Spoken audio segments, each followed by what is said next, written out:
Hello, everybody. Jason W. News Revolution. I am looking at myself in this camera, and I look foolish. Yeah, this is interesting. Lots of things happened today. It's Super Bowl. There's something on TV.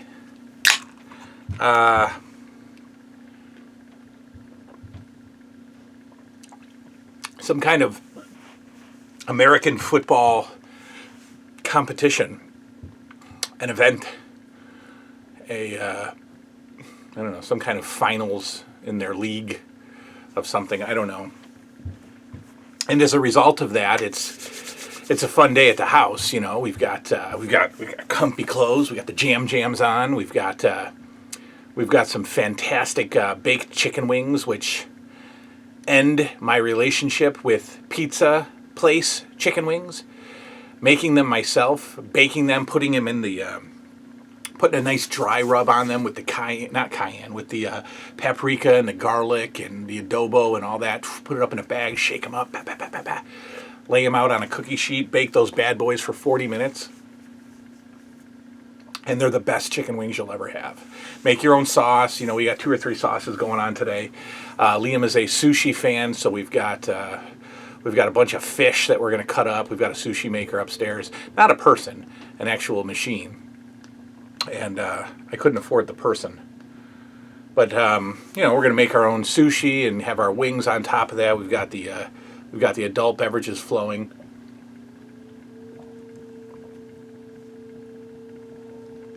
And thanks to sports betting becoming legal in New York now, with the simple upload of an app, we're going to have an interesting day today. Now you might notice the mistake that I made with my face today. That's right. I, tried to clean that side up. Got to even that up. Got it. And then before you know it, gone. Yep.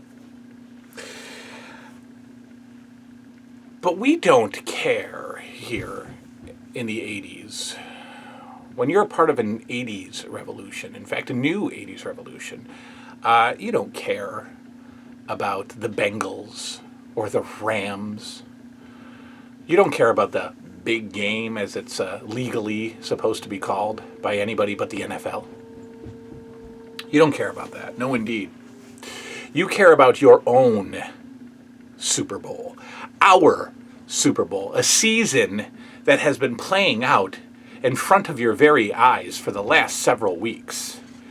A contest, a competition so intense that we have all felt emotions that we haven't felt in years. Because today, right now, we together will honor a LJN wrestling superstar figure with the title of my favorite LJN figure. We're doing that now. This is the real Super Bowl right here. The kids upstairs are playing Fall Guy, which is a fun little game for the PS4. But since my children can't share, they're each playing Fall Guy on their own PS4 in 2 different rooms on 2 different televisions. And so there's some jumping up and down as they try to complete the Fall Guy obstacle course. Go check that game out if you haven't. It's actually pretty cool. It's kind of an old school throwback video gamey thing. But for some reason, the 5-year-old hops up and down when he plays video games. And he's right there, right? So we got a fun day planned. All right, let's do it. We have four wrestlers, and I was upstairs. I was taking a shower just a minute ago, and I was thinking in the shower about these 4 wrestlers who are in the finals here, and because that's what 45-year-old men think about in the shower. They think about Terry Funk, Hulk Hogan, Ricky Steamboat, and Randy Savage. And they're still thinking about Greg Valentine, by the way. But I'll say it right now, I don't have I thought about winners in my head just up in the shower. And I'll tell you right now, of the 4 that are in the finals, I will be fine with any one of them being my favorite figure. I have kind of an idea of what the finals are going to look like right now as I'm looking at these guys. I think we just figured out my top 5. Okay, in no particular order. Terry Funk, Hulk Hogan, Ricky Steamboat, and Randy Savage, and Greg Valentine are my top 5 LJN figures in no particular order. But that's not what we're here to do. We're here to see the first semifinal matchup. A matchup that in many worlds could have been in the finals. We've got Terry Funk taking on Randy Savage.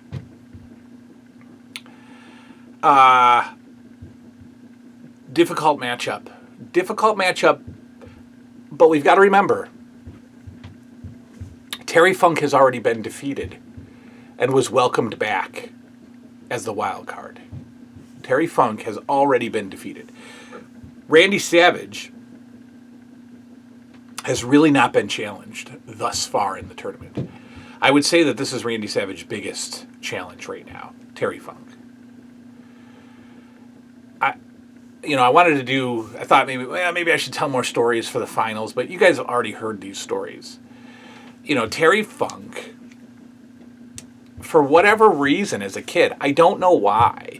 Terry Funk was only in the WWF for a short period of time, right? A year maybe. And then Dory came in and he was gone in like 3 months. And then Jimmy Jack came and he stayed the longest. Jesse Barr, Jimmy Jack Funk, the lost Funk brother. God, they are truly coming through the floor. So Terry Funk was in and out. And I only got really exposed to Terry Funk during the brief WWF run and then the dastardly run of NWA 1989 when he jumped Ric Flair and pile drove him on the concrete and put a plastic bag over his head, which blew all of our minds at the time. Right? And then his cameos in movies. I just watched Over the Top the other night, and Terry Funk has one line in Over the Top. Yes, boss. Something like that. You got it, boss. But for whatever reason, my brain, my kid brain, inexperienced with the Funkster, made him one of my favorite figures of all time, and pushed him into all kinds of interesting stuff. Like I've said over and over again, Terry Funk and Cowboy Bob Orton are my greatest. They are my imagination's greatest creation. The wild desperados. And then you got Randy Savage, who I've said so many times during this event that this is a, what is it? Say it with me, visually iconic figure. Right? When you look at this figure, you are transported back in time. You are transported back to your birthday when you got him in the package. You are transported back to Christmas. You are transported back to when you finally got your hands on the lovely Elizabeth figure. And then it just brings you back to, in my mind at the time, the only real threat to Hogan's world title was Randy Savage. And then his good guy run, right? Which never felt right. It was always uncomfortable to see Randy Savage as a good guy. But in the LJN world, I think I can't remember, but I think I flipped him back and forth, bad guy, good guy, a few times. But he got so much action, and again, these two figures are pretty perfect. I mean, I've always thought Terry Funk was a little thin, right? But again, we're not, our little kid brains aren't thinking about that. Greatest accessories, just a great figure.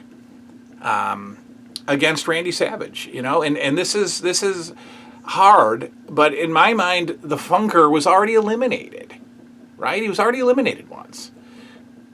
I'm gonna tell you right now, the first finalist, and D-Mod, pay attention, the first finalist in the My Favorite LJN tournament is Randy Macho Man Savage. Ladies and gentlemen, he moves on to the finals. Randy Savage, moves on to the finals.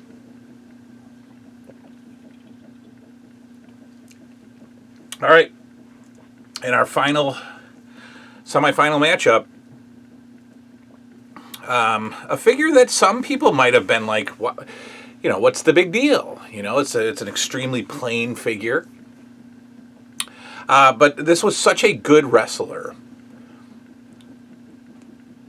Everywhere I've seen him, right? And obviously my most experience with him is when he came into the WWF around 85. And then, stuck around till like 87, 88 or so. But was just such a steady, consistent expert at his craft.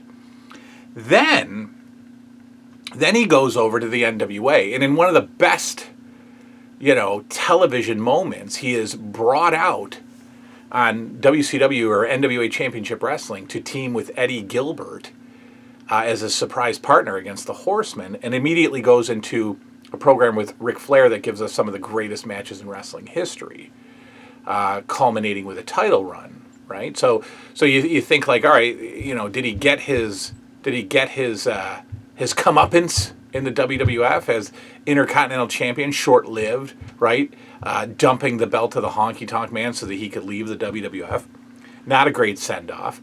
Then he shows up in the NWA a little bit later, and they give him the belt. They give him, they give him the most prestigious world title in wrestling at the time. Talking about, of course, Ricky Steamboat.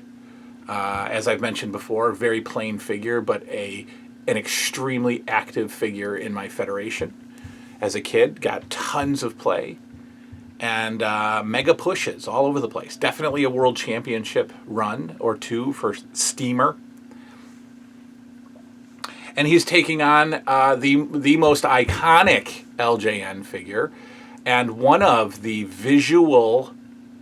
I'd say visual.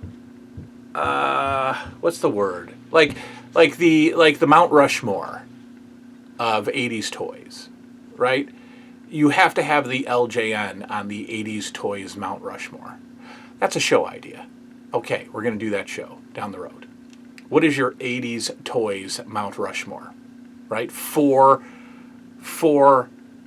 iconic images that absolutely capture the 80s in toys. This is one of them.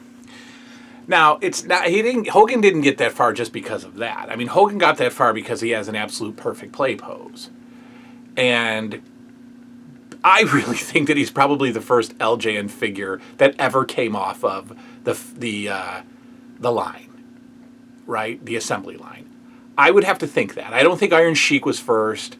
Right, when they're making the molds, I firmly believe that the first ever prototype ever made, ever in the history of wrestling figures for LJN was Hulk Hogan. I believe that. And, how do you not have the Hulkster dominate your LJN fit as a kid? You just do. And even to the point where I felt bad about him losing, right? Terry Funk beat him clean. Bruno Sammartino beat him clean, and I'm sure others, but it always gave me a weird feeling to actually have the Hulkster lose. So I'm telling you, we've established my top 5, no doubt. And we've established that any one of these guys could have easily been my favorite figure. But I am going to, in a very predictable, little boy move, I am going to drop the leg on Ricky Steamboat and get the 3 count. And the Hulkster moves on to the finals. It is Hulk Hogan versus Randy Savage as my favorite LJN figure contest. Now, I didn't know that Hogan was going to be in the finals when I started this idea. And so I don't want it to be lackluster for you, right? I know many of you would have, maybe wanted a dark horse, maybe wanted the Funker or Valentine. But I've got to look at the figures as a whole, right? As an overall, what they meant to my life, what they meant to my childhood, how active were they, and how do they look, right? So, was Valentine a major player? Sure. But could I have gotten by without him? Sure. Funk, Funk, you know, made me come up with awesome, fun childhood ideas. Could I have done without him? No, probably not. I don't think it would have been as fun, right? Being, coming up with the Wild Desperados. But we have two figures that were just a massive part of childhood as figures and a massive part of childhood as wrestlers. As I'm talking here, I still don't know the answer to my favorite LJN figure. If it's Hogan, I don't want you to think, oh, he picked Hogan. You got to understand why I would have picked Hogan.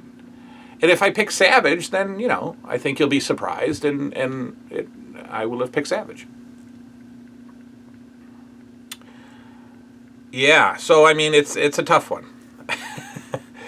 It's a tough one. And I think I'm going to go through the Terry Funk, Greg Valentine turmoil.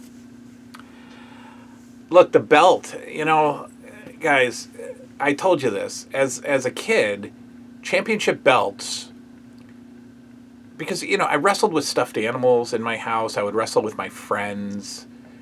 And we would make paper belts. We would make, like, construction, or what is it called? Poster board belts.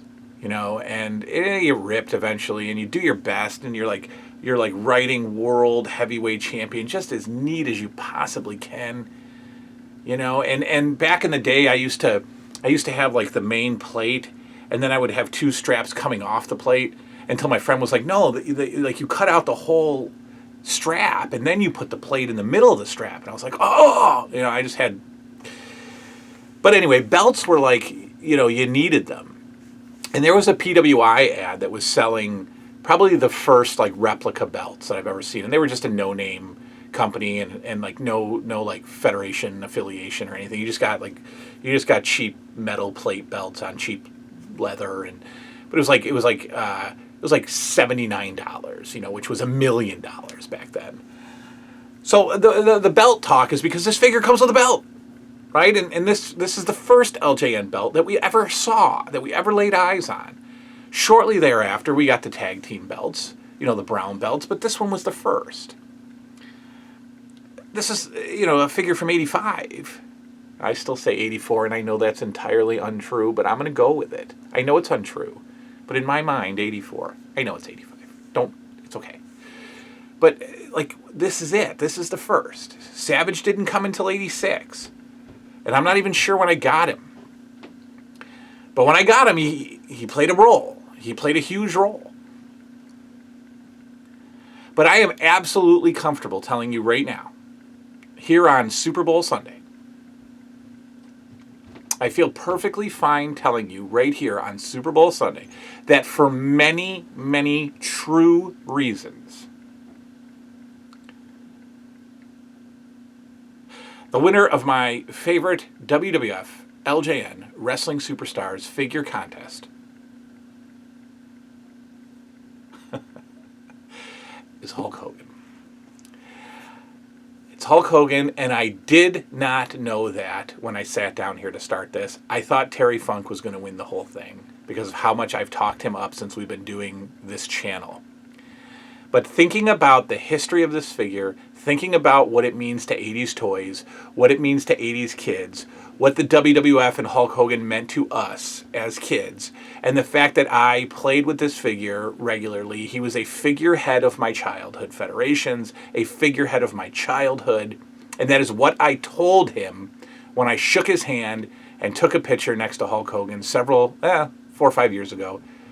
I had 5 seconds with him to take a picture and say hello, and all I could muster up was, you are my entire childhood. And for that reason, Hulk Hogan is your winner of the My Favorite LJN Wrestling Superstars contest. Your top 5, ladies and gentlemen, my top 5 favorite figures that I've just figured out just now: Hulk Hogan, Randy Savage, Terry Funk, Ricky Steamboat, Greg Valentine. I would say 3 through 5 are in no particular order. Take that back. I would put Steamboat 5th. Valentine and Funk tied. Well, Valentine beat Funk. Okay, Hogan, Savage, Valentine, Funk, Steamboat. My top 5 LJN wrestling figures. Hulk Hogan is your winner. If that is anticlimactic for some of you, I'm sorry, but there are reasons for it. It is not just a silly kid reason. There are reasons for it. So now on with the Super Bowl party day with the wingies and the sushi. Hope you enjoyed this ride. It's been a ton of awesome feedback from you guys. It's been fun for me. We're going to dive back into regular stuff now. Wrestling with the Past is about to come back. The Saturday rant that I did, I like. The whatever happened to, and just whatever I come up with. I don't know. We'll see. I'm going to go to a show. I am going to go. I say that I'm going to go to shows, and I don't go to shows. But March 6th, I think it is. It's the first Saturday in March. Is a horror show in Pennsylvania, HorrorCon in Allentown. And I'm just going to drive up for the day. I don't think I'm going to stay in a hotel. I know I'm not going to stay in a hotel. I'm going to leave here really early, and I'm going to go. There are 3 actors from Friday the 13th and 1 director. CJ Graham is going to be there, but I've met him a few times. I've got a little poster autograph project going on upstairs. So Tom, the heck's his name? The guy from Jason Lives. It's not McCann. I wanted to say Tom McCann. That's not it. Anyway, there's a couple of actors, good actors coming. And so I'm going to go, and I'm just going to walk around the Pennsylvania Horror Con and just meet some people. I'll bring you with me to a degree. I don't like to film in cons. I've never been able to be that guy who just walks around with the camera talking to himself, and then like you go back and you review the camera and you see everybody looking at you and laughing. I'm like, I don't want to do that. But I'll bring you with me for the ride and get some shots of inside the con. And I don't know, it's the Pennsylvania Horror Con and Sci-Fi or something like that, whatever. Good guest list. So if you're there, say hello. Anyway, I'll talk that up later on as the time comes. That's it. That's the tournament. Enjoy your Sunday, something on television. I don't know. Watch it if you want to. Watch this show first. I'll see you. Good night now. Thanks for hanging out with me for this tournament. You made it fun. Good night. That's it. Goodbye.